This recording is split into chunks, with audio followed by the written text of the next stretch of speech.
Eu quero construir um pouco em cima da palavra que a Eliana ministrou hoje mais cedo, e também, claro, um pouquinho em cima da minha palavra também. Então, quero que você fique pronto, preparado para a gente zarpar, beleza? Bom, minha mensagem é sobre evangelho incompleto. Eu acredito que Deus tem levantado homens e mulheres cheios de piedade, cheios do Espírito Santo na nação brasileira, e que tem abençoado muito a nação brasileira.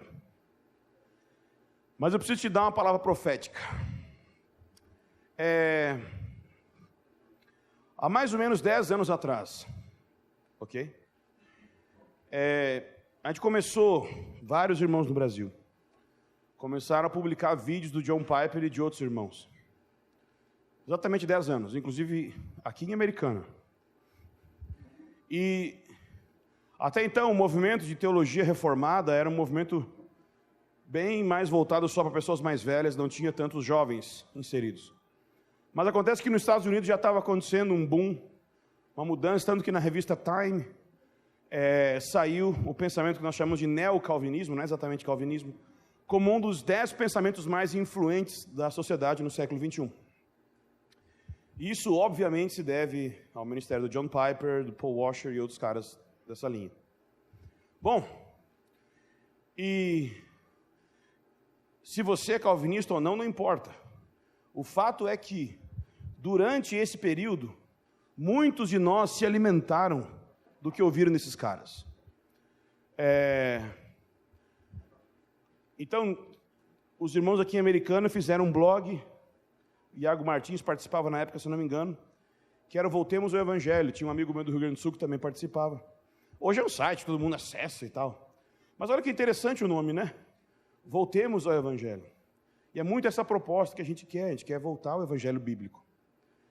Porque o que acontece é que nesse fim de semana, o Piper estava ministrando aqui no Brasil. E essa é a última vez que ele veio no Brasil. Ele não virá mais. E eu estava me preparando para esse encontro, e eu senti o Espírito Santo falando no meu coração que esse período de 10 anos foi muito importante para trabalhar no coração de muita gente que estava presa em legalismo, em heresia, em libertinagem. Mas o movimento da teologia reformada tem um grande problema. E olha aqui, eu gosto muito, eu leio muito o livro desses irmãos, mas tem um grande problema. O evangelho deles termina na cruz. Se eles me ouvirem falando, eles vão me criticar, mas não importa. É verdade. Muitos vão falar, por exemplo, sobre cosmovisão cristã, vão falar sobre criação, queda e redenção. Nunca fala sobre criação, queda, redenção e consumação. Vai expor o evangelho, sempre fala da realidade de Cristo perdoando os pecados, o que é tremendo, o que é necessário, o que é importantíssimo. O fato é que o evangelho não termina com a morte e a ressurreição de Jesus. O fim da mensagem do evangelho é a nossa ressurreição, é a restauração de todas as coisas que Deus falou pelos seus profetas, é a própria volta de Jesus para estabelecer o seu reino na terra. Então, muito do que eu falei hoje mais cedo sobre o dia do Senhor e a relação do dia do Senhor com a cruz de Cristo tem a ver com isso, essa tentativa de trazer nossa cooperação, porque foi muito importante a cooperação nos últimos 10 anos que veio para nós como igreja brasileira desses irmãos. É maravilhoso. Mas, como os próprios reformadores, como Lutero e outros diziam, Ecclesia reformata sempre reformanda. Igreja reformada, sempre reformando. A reforma continua, a reforma não parou.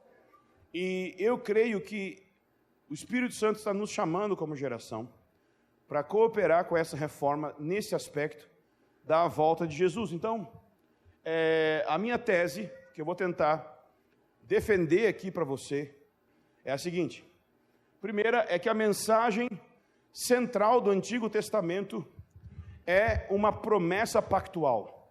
Ou seja, se você olhar para o Antigo Testamento como um todo, o centro do que está acontecendo ali, a despeito dos quantos litros de sangue de animais foi derramado em sacrifícios, a despeito de quantos rituais foram feitos, no fim das contas, o que está acontecendo no Antigo Testamento é que Deus tem uma promessa e ao redor ou relacionado com essa promessa, Deus fez pactos que garantiam o cumprimento desta promessa, ok? Então, minha opinião, essa é a mensagem central do Evangelho. Eu vou mostrar para você em 3 versículos, que eu creio seriam os versículos centrais no Antigo Testamento, para você entender sobre isso, que é Gênesis 3, Gênesis 12, 2 Samuel 7. A segunda parte da minha tese é que a primeira vinda de Cristo não cumpriu esta promessa. Você vai ver muitas pessoas pregando, e isso no meio reformado, então, é demais. Eu gosto muito de rap, e os melhores rappers crentes são calvinistas. E, de verdade, não no Brasil, né? No Brasil, desculpa, eu não escuto. E aí o cara lançou agora um CD, esses dias, fulfillment, cumprimento. O que ele estava dizendo? Que tudo do Antigo Testamento se cumpriu quando Jesus veio na primeira vinda. Eu falei, falei que eles não entendem nada. Mas tranquilo, o batido é bom, o batidão é tranquilo, mas, né? Então, muita gente vai dizer assim, tudo o que tinha no Antigo Testamento passou. Tudo o que tinha no Antigo Testamento se cumpriu na primeira vinda de Cristo. Quando Jesus veio, tudo o que tinha prometido no Antigo Testamento se cumpriu. A gente é acostumado a ouvir esse tipo de linguagem, mas é uma linguagem imprecisa e não revela a clareza das Escrituras. As pessoas muitas vezes vão confundir Antigo Testamento com a Antiga Aliança. São duas coisas diferentes. Sim, a Antiga Aliança, nós vemos que ela foi cumprida em Cristo, e eu vou mostrar detalhes até sobre isso, mas não tudo do Antigo Testamento. Se tudo do Antigo Testamento passou, querido, cuidado. E, em terceiro lugar, eu quero concluir que a segunda vinda de Cristo faz parte da mensagem plena do Evangelho. Então, para começar, João 19, versículo 30, é aquele versículo que Jesus diz, está consumado. E é olhando para esse versículo que vários irmãos vão dizer que tudo está consumado, ou seja, tudo do Antigo Testamento já se cumpriu, não tem mais nada para ser cumprido. É verdade. Só que o que é que foi consumado? O que foi consumado é o perdão dos pecados, ok? É aquele sacrifício necessário para reconciliar a humanidade com Deus. Essa é a minha tese básica, porque se você olhar, por exemplo, Apocalipse 10, versículo 7, diz que nos dias da voz do 7º anjo, quando ele estiver para tocar a trombeta, se cumprirá o mistério de Deus anunciado por todos os seus profetas. Veja que ele está dizendo que o mistério vai cumprir. Mistério é o tema por detrás de tudo que nós estamos falando aqui. Só que mistério não se cumpre, mistério se revela. O que se cumpre é o quê? Promessa. Ou seja, o mistério de Deus e a promessa de Deus estão muito ligadas, a tal ponto que ao invés dele falar que o mistério vai se revelar, ele fala que o mistério vai se cumprir. E quando é que esse mistério vai se cumprir? Nos dias da voz do 7º anjo, ou seja, logo antes de Jesus voltar, logo antes do momento que ele volta para estabelecer o seu reino, essa promessa que ele fez no Antigo Testamento, e que a minha tese é que ela não se cumpriu no Novo Testamento, na vida de Jesus, esse mistério vai se cumprir. Então, para entender o que Cristo fez na cruz, o que Ele possibilitou para nós e o que não foi cumprido na cruz, a gente tem que entender a mensagem básica do Antigo Testamento. Então aqui eu fiz uma cronologia que você não enxerga, porque no meu computador parecia tão bonito, mas aqui não está aparecendo. Mas basicamente é uma cronologia da promessa do Antigo Testamento, ok? 4.000 a.C., Deus fez uma promessa para Adão, Gênesis 3,15, dizendo que dele viria uma semente, ok? Um filho de Adão e de Eva, que iria esmagar a cabeça da serpente. 2.000 anos depois de Adão, 2.000 anos antes de Cristo, Deus faz uma ampliação dessa promessa para Abraão. Ele amplia, ele torna mais específico, e ele diz que por meio de Abraão, dos descendentes dele, todas as famílias da terra seriam abençoadas, ok?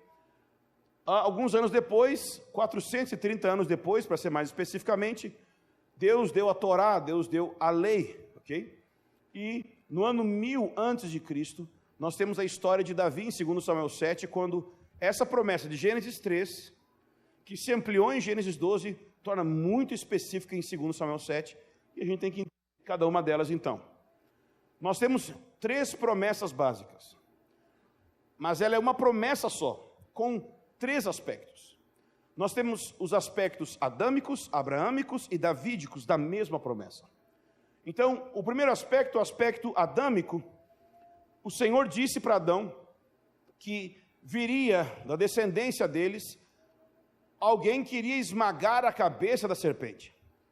Essa terminologia, ela tem muito a ver com você colocar um inimigo, botar o pé no pescoço dele.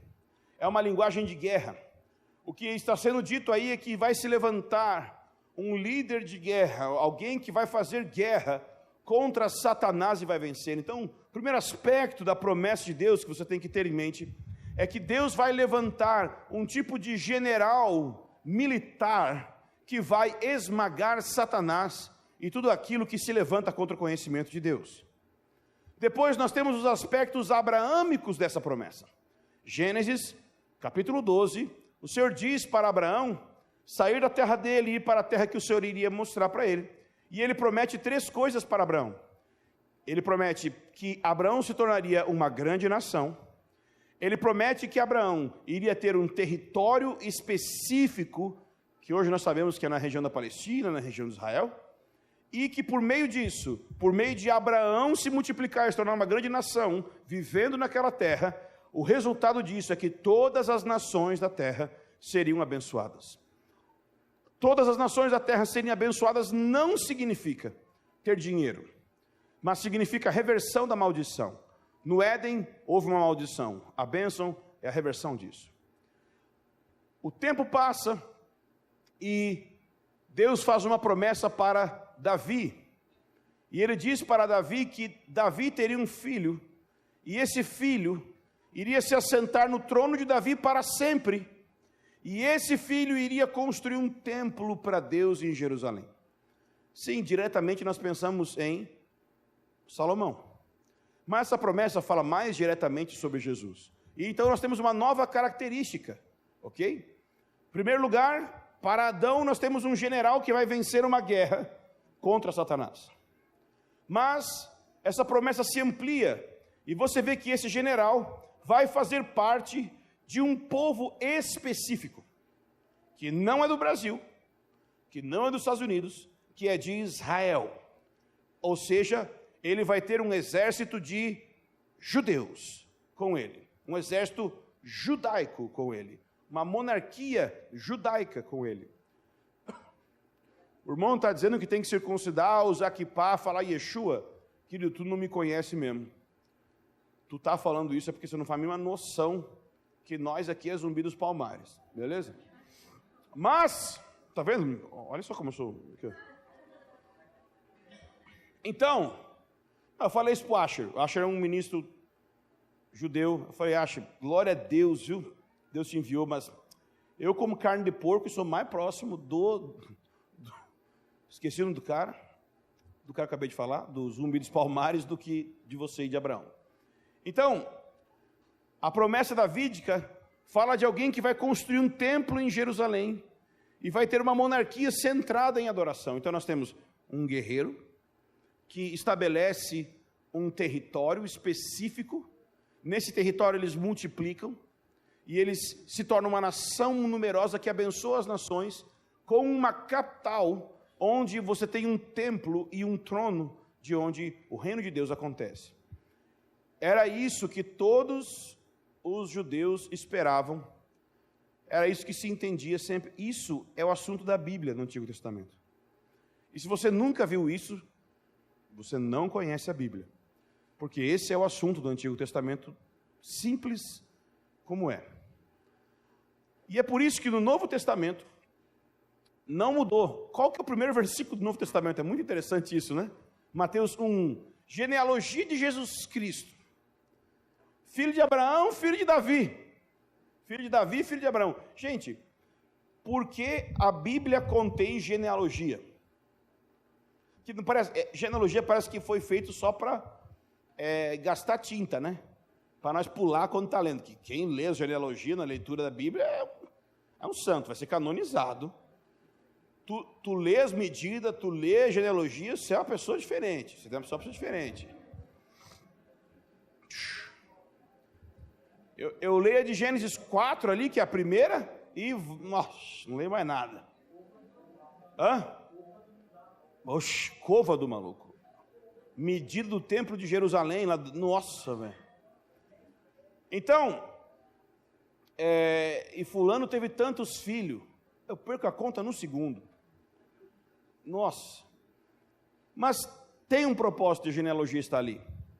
Porque a promessa messiânica é extremamente genealógica. Ou seja, se Jesus não fosse filho de Abraão e filho de Davi, mesmo sendo filho de Deus, não poderia cumprir a promessa. Porque Deus fez a promessa para aquele povo. Então não basta ele ser Deus, ele precisava ser judeu. Estamos aqui agora, todo mundo tem que ser judeu? Não, irmão, mas já parou para pensar que, no caso, Deus falou com eles, deu a Bíblia para eles, respeita quem chegou primeiro, beleza? Então, qual a importância de afirmar que Jesus era da descendência de Abraão e Davi? Porque somente assim as pessoas poderiam pregar no Novo Testamento que Jesus era aquele que iria cumprir as promessas de Deus. Por isso que você vai ver, por exemplo, em Atos 17, versículo 3, que Paulo estava explicando, buscando provar para as pessoas que Jesus era o Messias. Talvez você nunca pensou nisso, mas praticamente não existe nenhum ensino no Novo Testamento sobre o que é Messias. Porque ele está todo no Antigo Testamento. O que existe no Novo Testamento é apontar quem é esse. Só que a gente já quer começar no Novo Testamento, não sabe o que veio antes, não entende. Lucas 1, do 31 ao 33, o momento de anunciação do nascimento de Jesus. O anjo fala para Maria que ele, Jesus, vai receber o trono de Davi, seu pai. Você acha que esse trono é um trono espiritual no céu? Não é. Maria entendeu exatamente o que ele estava dizendo. É literalmente um trono em Jerusalém, onde Davi se assentava. Jesus nasceu para fazer isso. Então, em nenhum momento no Novo Testamento existe uma alteração da esperança messiânica. A esperança messiânica do Antigo Testamento é a mesma esperança messiânica no Novo Testamento. Só que, óbvio, nós sabemos quem é o Messias. Então Deus fez promessas para Israel, promessas maravilhosas de, basicamente, o resumo seria: vou usar vocês como nação na restauração do jardim do Éden na terra. Basicamente é isso. Só tem um probleminha, chamado lei. É um detalhe, né? Tem, assim, ocupa um pouco de espaço na Bíblia, né? A lei gera um problema. Deus, ele deu a promessa para Abraão de graça. Mas você vai ver em Deuteronômio 4, versículo 1, que Deus fala que eles precisavam cumprir aquelas promessas, a lei, para que eles pudessem tomar posse da terra. E é por isso que Paulo vai dizer em Gálatas que a lei, que veio 430 anos depois, não anula a promessa. Por quê? Porque parece que anula. Deus falou que era de graça e no meio do caminho colocou uma exigência de obediência. Então, anulou? Não, não anulou. Só tornou mais específico o que Deus quer fazer. Deus não vai ter um povo em pecado para abençoar o mundo. Ele não vai ter uma nação toda em desordem para abençoar o mundo. Ele estabeleceu a lei para que a lei fosse o padrão de santidade por meio do qual Israel seria uma luz para as nações. E aí Paulo diz, qual o propósito da lei? Ela foi dada por causa das transgressões, até que viesse o descendente, ou seja, aquela pessoa que tinha recebido as promessas, aquela pessoa que era alvo das promessas de Gênesis 13, de Gênesis 12, 2 Samuel 7. A lei estava ali, revelando o pecado e também cuidando e administrando Israel, até que o Messias viesse. Nunca foi propósito de Deus salvar por meio da lei. O propósito de Deus sempre foi salvar por meio da graça. Mas a lei existe para revelação do pecado, até que Cristo viesse. A questão é a seguinte: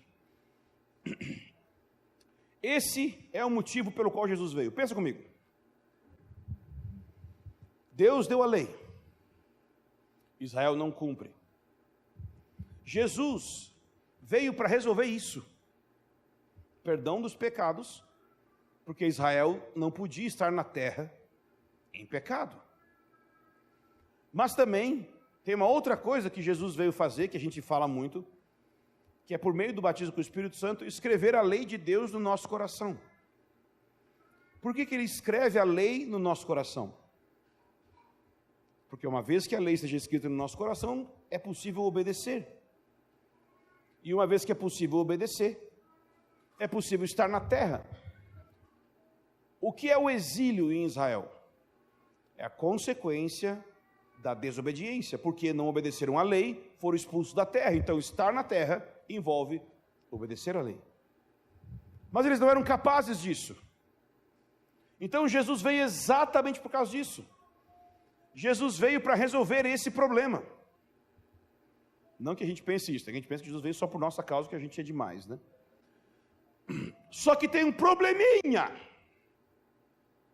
E agora, a partir de agora, faz de conta que eu não estou afirmando nada. Agora é só assim, poxa, estou pensando umas paradas aí, tá? Ou seja, escuta, reflete.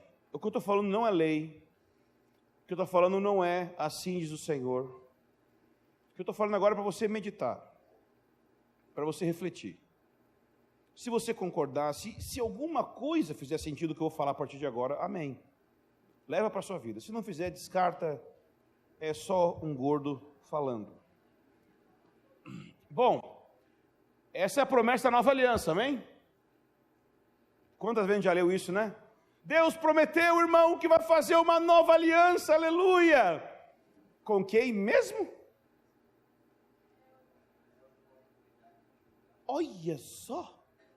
Mas você está aí? Não. Não, mas é que por... Não está, não. Não, mas é que... Não. Israel na Bíblia é uma coisa... Gente, eu vou falar uma revelação agora. Israel na Bíblia significa Israel.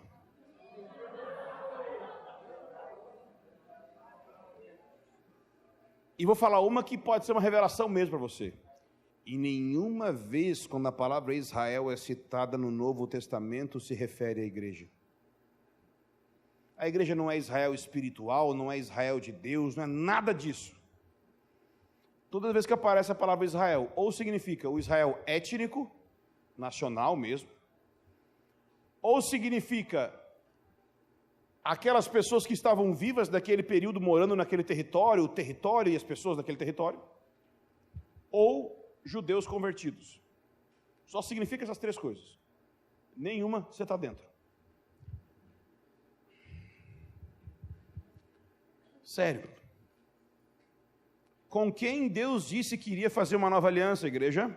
Não é com você. Bom, vamos continuar. Contudo, eu me lembrarei da aliança que fiz com vocês nos dias da sua infância.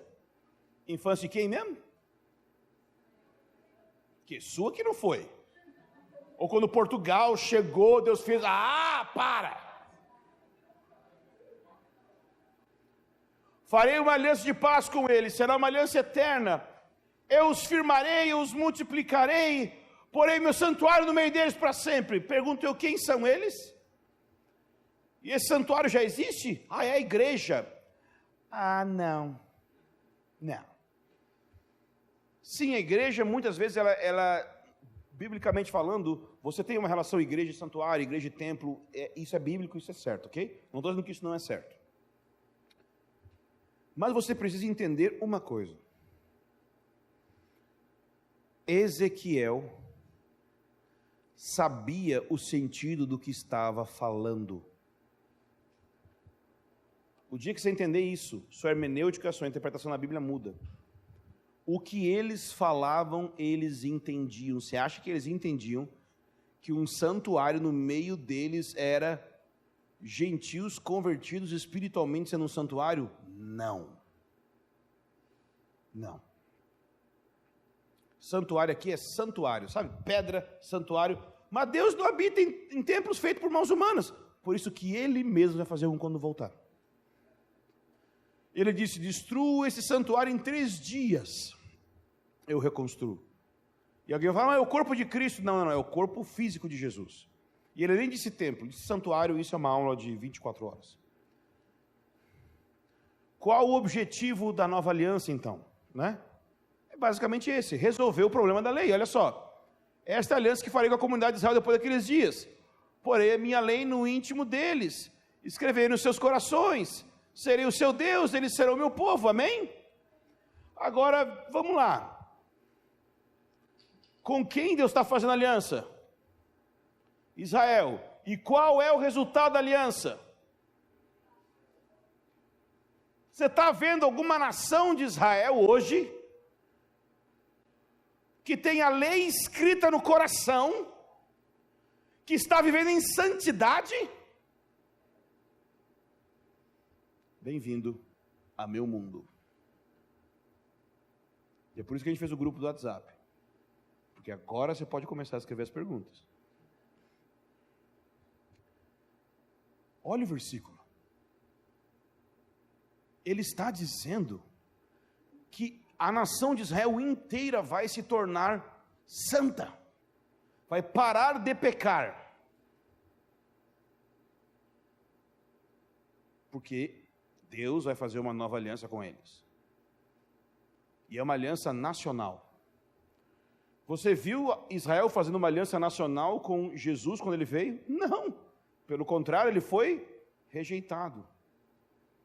Você está vendo Israel andando em santidade hoje? Não. Para pensar, né? E a antiga aliança acabou, gente? Não tem mais antiga aliança. Vamos ler esse versículo em Hebreus então. Chamando nova esta aliança, ele tornou antiquada a primeira. O que se torna antiquado e envelhecido está a ponto de desaparecer. Que acabou, né? Porque a ponto de desaparecer significa que acabou, né? Não, significa que está quase acabando.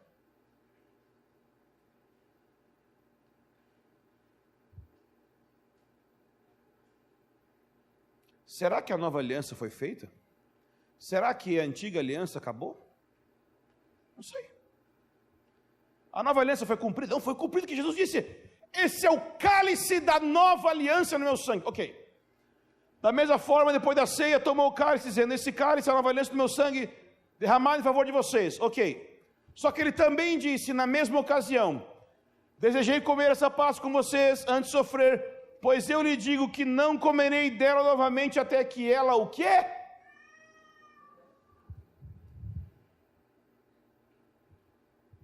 Se cumpra. O que será que ele quis dizer com isso, hein? Talvez ele quis dizer, se cumpra. Não é?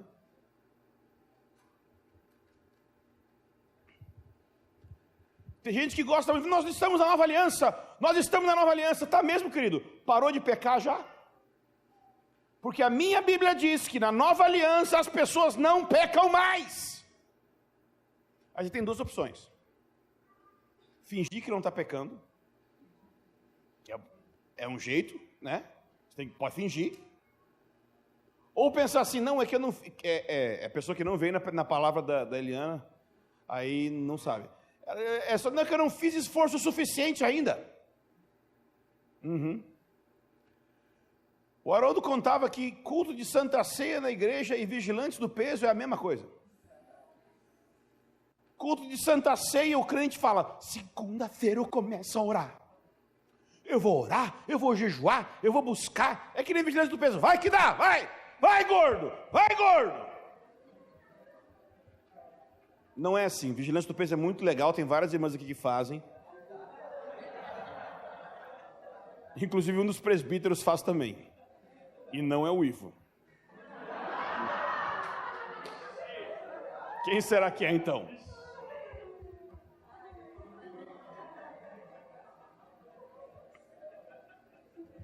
Existem aspectos da nova aliança, existem aspectos que foram cumpridos na primeira vinda, ou seja, coisas que foram ditas no Antigo Testamento, que de fato se cumpriram, por exemplo, os sacrifícios.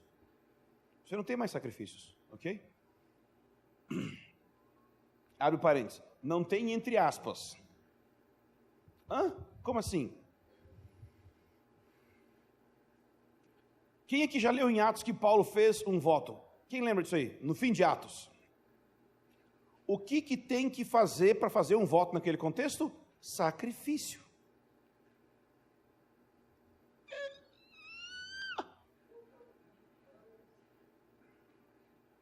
Paulo não escreveu em Gálatas que se circuncidasse caísse da graça?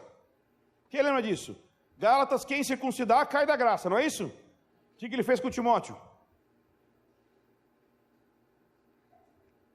Circuncidou o menino. Esse mundinho de dizer assim, Antigo Testamento para lá, Novo Testamento para cá, Antigo Testamento é só lei, Novo Testamento é só graça, é uma mentalidade muito tacanha. Existe graça na lei, existe lei na graça. Olha esses versículos. Eles estão falando sobre algo essencial para a sua salvação. Existe uma palavra repetida em todos esses versículos: esperança. É esse elemento que eu acredito que nos falta no Evangelho. No Evangelho no sentido do evangelicalismo, a igreja evangélica brasileira. Quando nós olhamos a postura de muitos cristãos em relação à política, de qualquer um dos espectros políticos, quando nós olhamos a nossa atitude diante dos bens, quando nós olhamos as atitudes dos jovens em relação a casamento e namoro, quando nós olhamos a atitude de certas pessoas em relação à carreira, o que nós vemos? Uma esperança distorcida. Uma esperança posta em alvos menores do que o alvo que Deus destinou você a colocar sua esperança. E como, assim, agora eu quero falar uma coisa assim com... Eu vou engolir minha ironia gaúcha e toda a minha raiva. Eu tenho problemas com raiva, tá, gente? Eu tomo uns remedinhos aí, umas paradas aí. Ainda não. Estou fazendo muitos testes ainda. Mas eu quero falar sério para tocar no teu coração. Me ajuda aí. Gente, existe um movimento no Brasil muito compromissado com Jesus e que busca avivamento, e eu amo. Mas eles já estão há muito tempo pegando algo da teologia reformada que nós chamamos de as esferas de influência. E muitos não fazem a mínima noção do que é isso. Nunca leram Hermann Doiver, nunca leram Schaeffer, nunca leram Abraham Kuyper, nunca nem ouviram esses nomes. E estão falando sobre conquistar os 7 montes. sobre entrarmos nas áreas de influência e influenciarmos o mundo. Minha esposa quer que eu faça um vídeo para o YouTube que é 7 montes, não cabe todo mundo lá em cima. Ela chegou para mim e falou isso essa semana. Sim, porque se todo mundo foi chamado por Deus para estar no pico do monte, alguém vai cair, né, varão? Não dá tudo nós lá. E pode ser 7, pode ser 12, pode ser o que for. E aí algumas pessoas estão dizendo que agora eles têm a escatologia vitoriosa, o livro do irmão Harold Eberly. Só que não é escatologia vitoriosa, porque é uma tremenda uma arrogância dizer que isso é escatologia vitoriosa. A minha escatologia é muito mais vitoriosa que a deles. Sabe por quê? Porque a deles, eles acham que vão conquistar o mundo. Eu vou ser martirizado. Eu não estou afim de tentar ser presidente crente, deputado crente, igreja que manda no mundo. Não. Eu quero imitar Jesus subindo num outro monte, o Monte da Caveira. Esse é o monte que ele nos chamou para conquistar.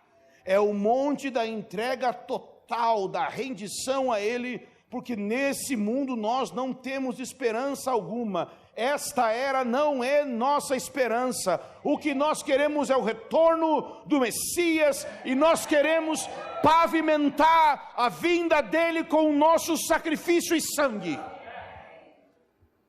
Eu amo avivamento, eu amo esse assunto, sou apaixonado, mas triunfalismo é tão venenoso quanto escapismo. Escapismo é a pessoa dizer, você é arrebatado nos 45 do segundo tempo, não tem que enfrentar a vida, não tem que enfrentar os dilemas da vida, isso aí é do mundo, eu não quero me envolver com a cultura. Errado. Mas o contrário também é errado. Você tem uma mentalidade triunfalista, de pensar que você vai conquistar o Brasil para o Senhor Jesus. Que você conquiste o coração de muitos brasileiros, sim, que você tenha paixão por Jesus, sim, para buscar avivamento. Mas, irmãos, Atos dos Apóstolos, que foi o maior avivamento da Bíblia e da história, eles eram perseguidos e o reino de Deus não foi estabelecido. A não ser que você ache que Constantino era um apóstolo. Porque é isso que você vai ter que dizer. Você vai ter que dizer que a igreja está crescendo, melhorando, e que a igreja católica apostólica romana, naquela época, com Constantino e dali para frente, era o reino de Deus. Porque era isso que, por exemplo, Agostinho pensava. Os apóstolos de Jesus tinham uma esperança tão firme na vinda dele, que eles consideravam perder tudo nesta era como esterco, Paulo disse. Por quê? Não dói perder? Não machuca perder? Não, não é isso. Ele fala, comparado com a sublimidade do conhecimento de Cristo Jesus, meu Senhor. Então, esperança, eu creio ser um elemento que está faltando. A Bíblia fala sobre fé, esperança e amor. Nós precisamos ter fé em Jesus. Nós precisamos ter amor por Jesus e pelos irmãos. Mas nós precisamos também ter uma firme esperança. Não na política, nem numa tentativa de escapar, nem numa tentativa de dominar. Em Jesus, no seu retorno. Uma pergunta para você. Quem é salvo aqui, levanta a mão. Amém? Vamos ler esse versículo então. Assim também Cristo foi oferecido em sacrifício uma única vez para tirar os pecados de muitos. Aparecerá a segunda vez não para tirar o pecado, mas para fazer o quê? Talvez você não está salvo. Talvez você está perdoado dos pecados. E esse é um aspecto maravilhoso da obra de salvação. mas estar a salvo implica que foi completo. Irmãos, resta ainda uma salvação para o povo de Deus. Não acabou na cruz. A cruz não cumpriu as promessas que Deus fez no Antigo Testamento. A cruz garantiu que essas promessas se cumpram. Porque quando Jesus voltar, pensa comigo, o José, que levaram os ossos dele do Egito, o Abraão, lá em Macpela, do lado de Sara, Davi, todo mundo que recebeu as suas promessas e nunca viu essas promessas se cumprindo, vão ressuscitar para receber essas promessas. Essas promessas não são metafóricas, não são, entre aspas, espirituais. Abraão vai receber a terra que Deus prometeu para ele. Abraão vai ressuscitar e Deus vai dizer: lembra que eu te prometi aquela vez? Está aqui, ó. Entra no gozo do teu Senhor. E se isso é para ele,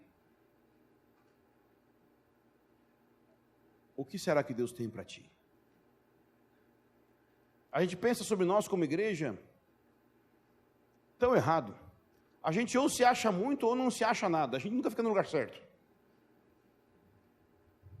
Se acha muito é pensar assim: eu sou Israel de Deus. Todas as coisas ruins do Antigo Testamento, as maldições do Antigo Testamento, isso é para Israel. Mas as bênçãos é para mim. Olha, Deus vai abençoar minha entrada e minha saída. Mas e a parte que vai só se você obedecer? Não, mas é pela graça, né, irmão?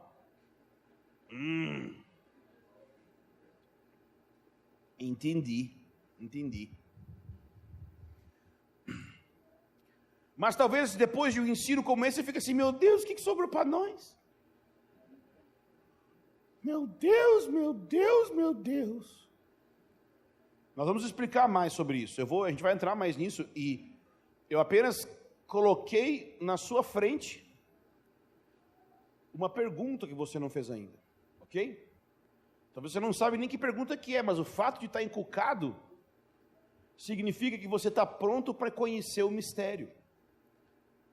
Porque o verdadeiro profeta só conhece a revelação quando ele começa a inquirir, quando ele começa a perguntar para Deus, quando ele começa a conversar com Deus sobre isso. O que acontece é que, abra sua Bíblia, para você não ficar confuso, muito. Um pouco a gente, né? Abre Romanos.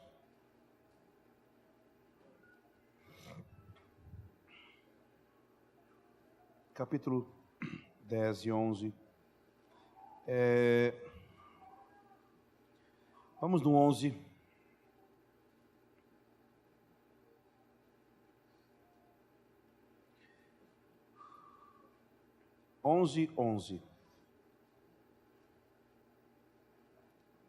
Não, vamos desde o 1, gente, porque, né, não vou conseguir. Pergunto então: por acaso Deus rejeitou o seu povo? Claro que sim, ora. Agora é nós, a igreja, que está bombando. Paulo responderia: claro que não, besta.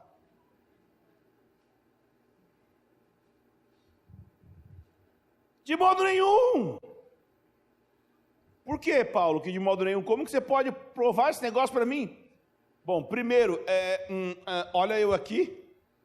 Eu sou israelita, Paulo está dizendo. Alô? Se Deus rejeitou todo mundo, o que eu estou fazendo aqui? Paulo está dizendo. Ok? Deus não rejeitou o seu povo, o qual conheceu de antemão. Ou não saber que a Escritura diz a Elias, quando ele fala contra Israel, dizendo: Senhor, mataram teus profetas, destruíram teus altares, só eu fiquei, procuram tirar minha vida. Mas qual foi a resposta divina para ele? Reservei para mim 7.000 que não se dobraram joelhos a Baal. Assim, pois, também no tempo presente, restou um remanescente, segundo a eleição da graça. O que ele está dizendo? Em Israel sempre teve o que nós chamamos de remanescente, que basicamente é que o povo como um todo não andava em santidade, mas existiam algumas pessoas que andavam em santidade no meio do povo, que obedeciam a Deus. O exemplo de Zadok em Ezequiel é maravilhoso para pensar sobre isso. Então sempre tiveram algumas pessoas que tinham comunhão verdadeira com Deus, ainda que todos não tivessem, necessariamente. E o que ele está dizendo é que ainda que Israel não tenha recebido Jesus na primeira vinda, e experimentado todas essas bênçãos que poderia experimentar, Deus fez algo que ninguém esperava. E isso é chamado de o mistério. Por quê? Pensa comigo. Pensa comigo. Eu vou ter que desenhar. Vem cá o guia aqui. O Wesley daqui. E o Vitinho, e o Vitor aqui no meio que tem cara de gentil. Você fica lá que você é judeu. Você é, sei lá. Tá. Não, você tá aqui, olha só. Vem aqui. Fica aqui, dá um abraço no Wesley aqui. Abraço Wesley. Então, teoricamente, isso aqui é uma parada só. É Israel. Israel étnico, nacional, é tudo, ok? Mas a Bíblia diz que nem todo judeu é de judeu de verdade. Já leu isso? Tem gente que vai ler isso e vai pensar assim, é que só quem é de Jesus. Eu sou verdadeiro judeu. Não, besta! Ele está falando que nem todos entre os judeus, entre eles, são de verdade deles. Entendeu? Para ser judeu, primeiro você tem que ser judeu, tá? Aí depois você tem que seguir os passos de Abraão.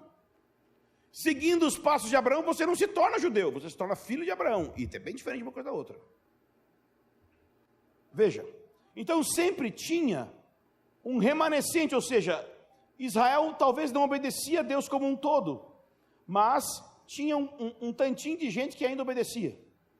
Os 7.000 que não se dobraram para o Baal. Entendeu? Sempre tinha isso. E o que é que Paulo vai explicar aqui? É que você tem a árvore, o povo, os gentios. O que é que era o propósito original de Deus? O propósito original é que esse povo, ok? Fosse tão bênção, vai, seja bênção aí. Seja bênção. Não, para nós. Aí os gentios iam converter, entendeu? Aí tá aqui os gentios, entendeu? Os gentios iam converter, entendeu? África, Irlanda, todo mundo ia converter. Beleza, levanta aí. Aí, calma, não acabou.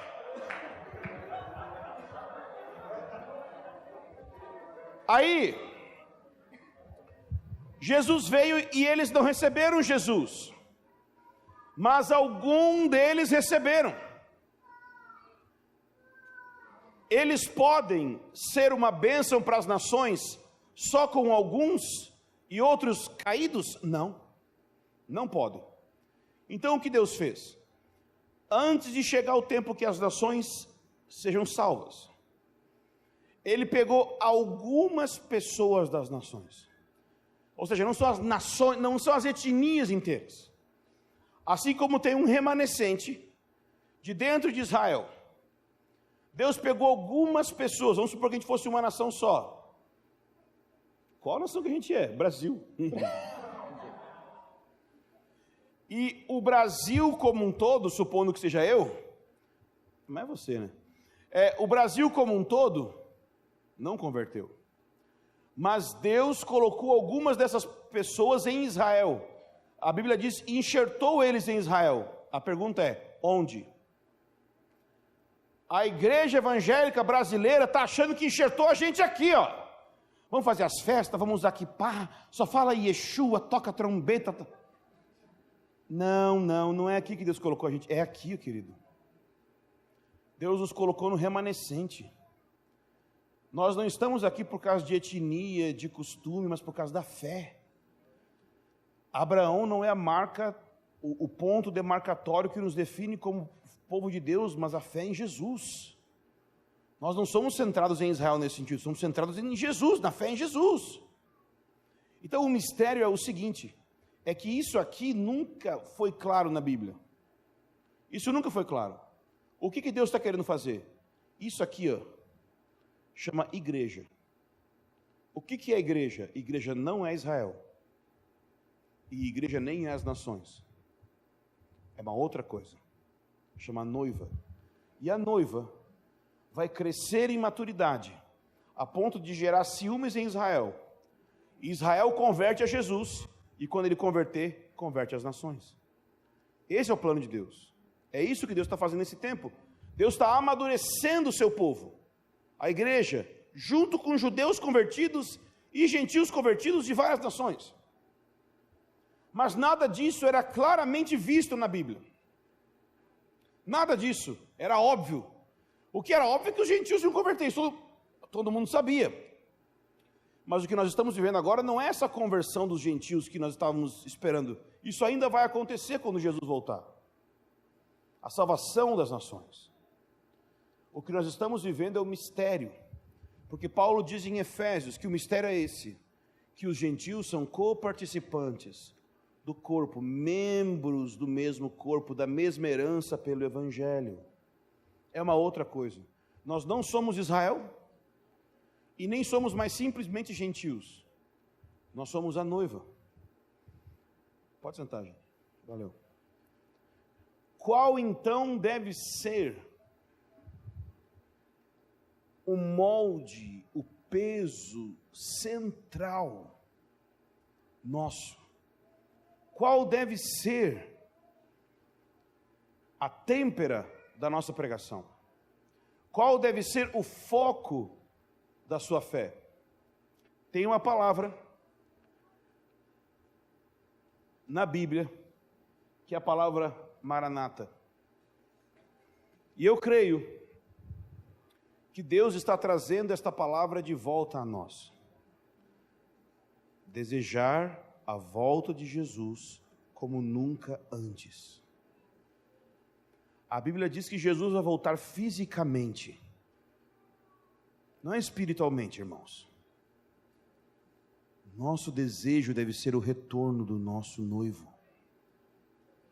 Paixão por Ele só vai ser realizada e completa quando Ele estiver aqui. Avivamento não completa a gente. Ministério não completa. Nada disso pode completar. Só a presença física dEle aqui. Por que o Espírito Santo é chamado de Consolador? Porque alguém está triste. Alguém está com saudade. Deus quer imprimir esse clamor de Maranata no seu Evangelho. Se o seu Evangelho não tem um grito forte de Maranata, ele é um Evangelho incompleto.